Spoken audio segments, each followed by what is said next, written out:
Everyone, in this video I'm going to talk a little bit about relationships with friendship, relationships with friends. And really the theme of this chapter is that friendships are a deeply important part of our lives. They're very, very intricate and they're complex, just like these other relationships that we've already discussed up to this point in the semester.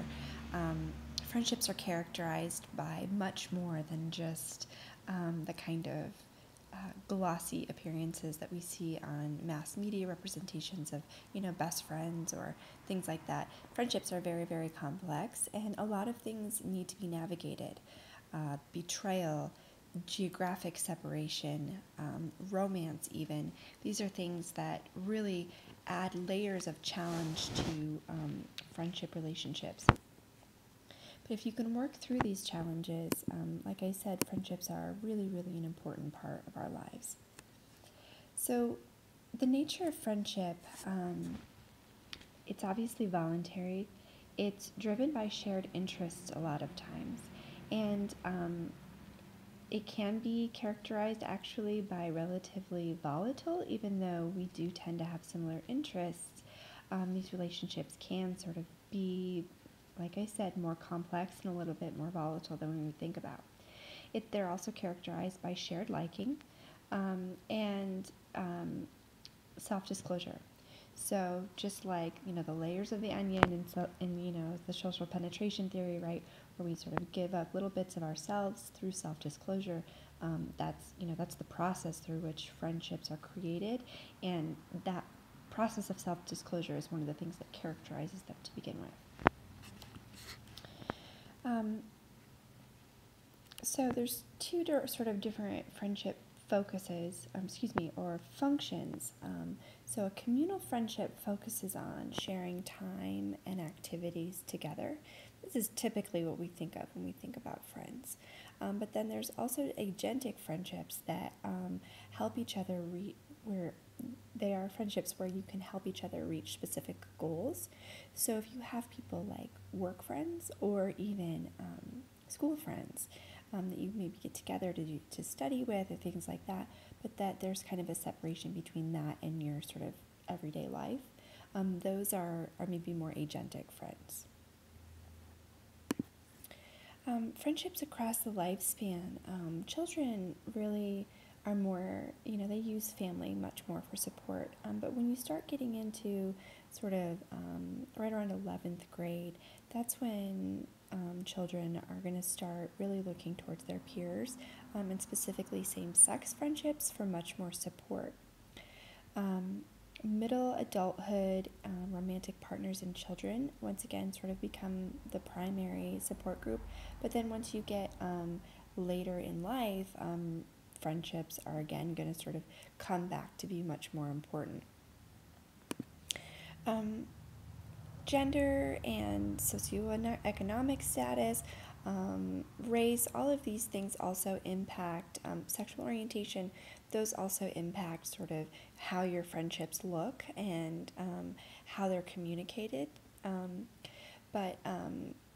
also just culturally. So, a Western understanding of friendship is going to be much different than, say, an Eastern understanding of friendship. And even gender. So, friendship between women is typically going to be characterized by much more talk, whereas friendships between masculine actors is going to be much more characterized by sharing activities together. The difference there is that a lot of feminine actors really view talking as the essence of a relationship. So that is what the relationship is talking. Masculine actors sort of see the friendship exist kind of outside of that sphere. The friendship for them exists, and then you do something together to sort of enact it. So that's kind of a major distinction. And that can also be sort of, an overgeneralization. So not all women do that, not all men do that. But kind of as a generalization, you can make that sort of distinction. Obviously, social networking has dramatically changed our understanding of friendship. Even the phrase, are we friends on Facebook, right? That phrase um, is so important to a lot of beginnings and endings to friendships these days. And so it's really important. Even though we have these online friends, though, face-to-face friends are still really, really important to us. There's a variety of different types of friends that your textbook talks about. You'll want to be familiar with those. But I wanted to just briefly talk a little bit about friendship rules. So there's 10 that your book talks about. The first and second are show support and seek support.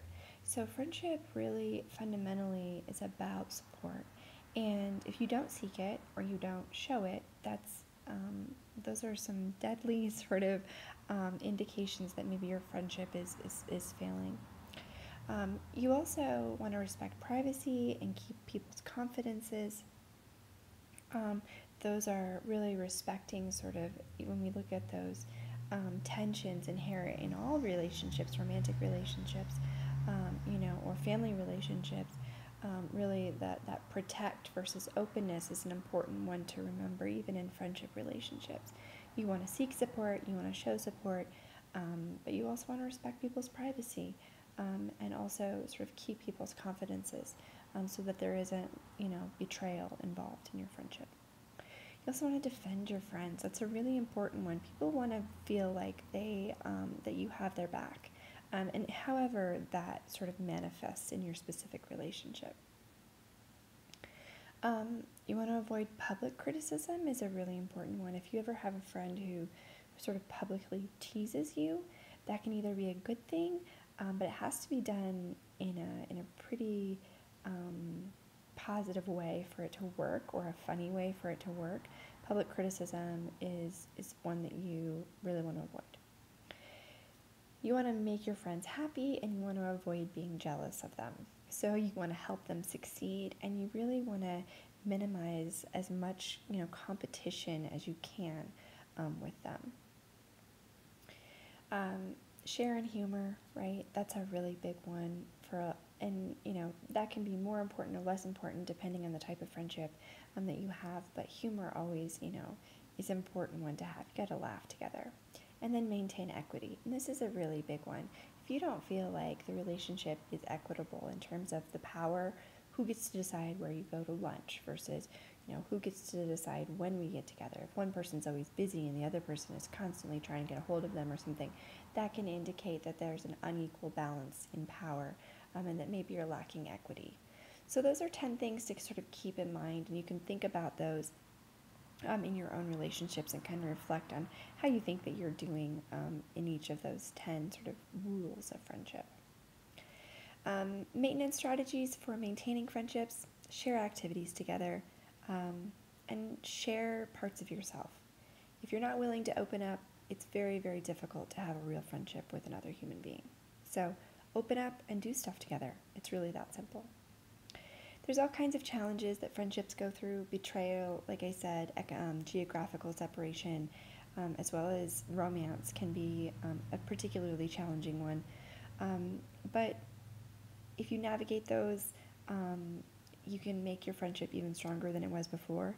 So again, as we learned in our conflict unit, don't shy away from conflict. Face conflict, you do it productively, and then you'll end up with stronger relationships in the end. All right, thanks. I'll see you next time.